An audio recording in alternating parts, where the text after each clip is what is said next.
बोलो सतगुरुदेव की जय हो।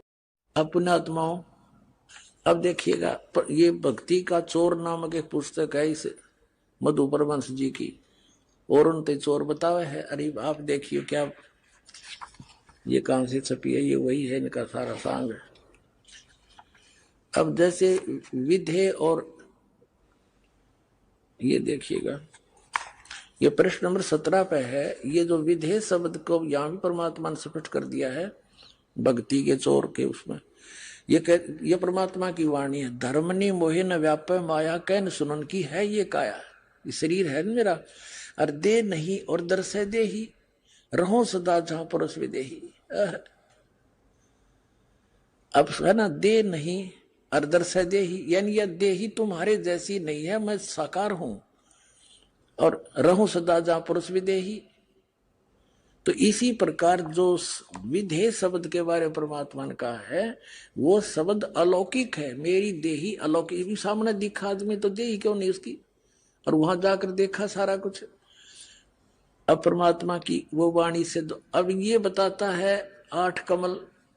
श्री मधु परमहंस जी 8वां कमल अंतिम बतावा है। 7 तो शरीर में और 8वां शर्त सवा हाथ ऊपर बता है कि तो दिखे चौड़े में झूठ बोले। और कबीर साहब क्या बताते हैं, पुणात्माओं, ये कोई समय है पर मेर दाता की, ऐसा बढ़िया मौसम, ना गर्मी ना सर्दी, और ऊपर तो अमृत वर्षा के सुनने ना मिला था परमात्मा का नाम। तो हमने सतलोक सतपुरुष के देखा ना छोड़ा, ये झूठे कपटी मूर्ख बना रहे थे अपने को। अब ये 8 कमल अंतिम बताता है कबीर साहब को, 9वें कमल में पूर्ण परमात्मा बताते हैं। देखिएगा, ये वही कबीर सागर। अब कबीर सागर पढ़ रहे हैं हम। अब इसके हम कबीर बानी नामक एक चैप्टर है, कबीर बानी, बोध सागर इसका खंड है। इसमें एक 111 पृष्ठ पर आपको दिखाते हैं। अब क्या बताते हैं, कह कबीर योग विधि बानी, जाते पुरुष सो होए पहचानी, प्रथम मूल कमल, कमल कहूरे भाई, 4 पंखड़ी ते ही बनाई। ये मूल कमल, द्वितीय कमल, ये 4 पंखड़ी, फिर 6 पंखड़ी दूसरा कमल, ये पहले कमल की 4 पंखड़ी, दूसरा कमल ना भीतर है, और फिर तीसरे कमल की 8 पंखड़ी, लक्ष्मी नारायण मूर्ति ताधर ही, और चौथा कमल ये 5 में सारा आकर के यहां आ गया। 8वां कमल 10 पंखड़ी कहिए, ये 8वां कमल यहां समाप्त हो गया। अब यहां करा है 9वें कमल की अवगत वाणी, अनंत पंखुड़ी ताकर प्राणी, तामय पूर्ण ब्रह्म अखंडा, निस्वासर धरणी नहीं चंदा, एक नाम सत्य है वाणी, ताही नाम सृष्टि उत्पानी। अब 9वें कमल में पूर्ण परमात्मा है, पूर्ण ब्रह्म, वो परम पुरुष कंप्लीट गॉड, वो उस 9वें कमल में है। 9वें कमल में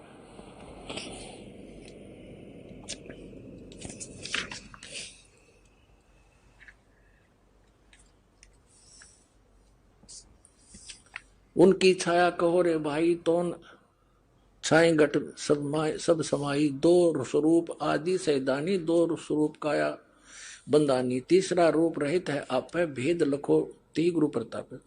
ते प्रतिमा 2 है भाई, एक नारी एक पुरुष कहाई, जिसका भेद कहो समझाई, एक नाद एक बिंद कहाई। अब ये बहुत लंबी कहानी है, फिर बताएंगे। इसका अर्थ ये है कि वहां परमात्मा ने, वहां पर जो परमात्मा सतलोक के 3 डिवीजन है, बाहर के स्थान, बाहर बाह्य क्षेत्र में तो जैसे दिल्ली अपना एक भारत की राजधानी है, तो बाहरी क्षेत्र तो ग्रामीण क्षेत्र है, बाहरी दिल्ली कहलाते हैं। फिर वो बाजार बजूर आगे बीच में दूसरे नंबर, और तीसरे पर जहां अपना प्रधानमंत्री राष्ट्रपति भवन है, वो मेन दिल्ली है। ऐसे 3 स्थान है। तो वहां पर जो बाहरी क्षेत्र है उसमें तो पहाड़, हीरे पन्नाओं के पहाड़, वृक्ष, फलदार वृक्ष, बाग बगीचे, बहुत लंबे विस्तार है। उसके बाद फिर स्त्री पुरुष रूप में सभी हंस रहते हैं। नेक्स्ट पोर्शन में वो बिंद के हैं, बिंद से, और उससे नेक्स्ट जो स्थान है वो केवल नाद से यानी वचन से बनते हैं वहां उनकी उत्पत्ति, और वहां फिर सतपुरुष परमात्मा का स्थान है। इसका अर्थ ये है। अब फेल हो गया यूं कि आठवां कमल है। अरे परमात्मा की वाणी में लिखा हो तो 9वें कमल में पूर्ण ब्रह्म भाई। तो परमात्मा क्या कहते हैं कबीर साहब, जग सारा रोग यारे जिन सतगुरु वेद न जाण्या, जग सारा रोग योरी। भाई सच्चा सतगुरु कोई है न पूजे, इन झूठों जगपतियासी। इन झूठों पर सब आश्रित होए बैठे हैं।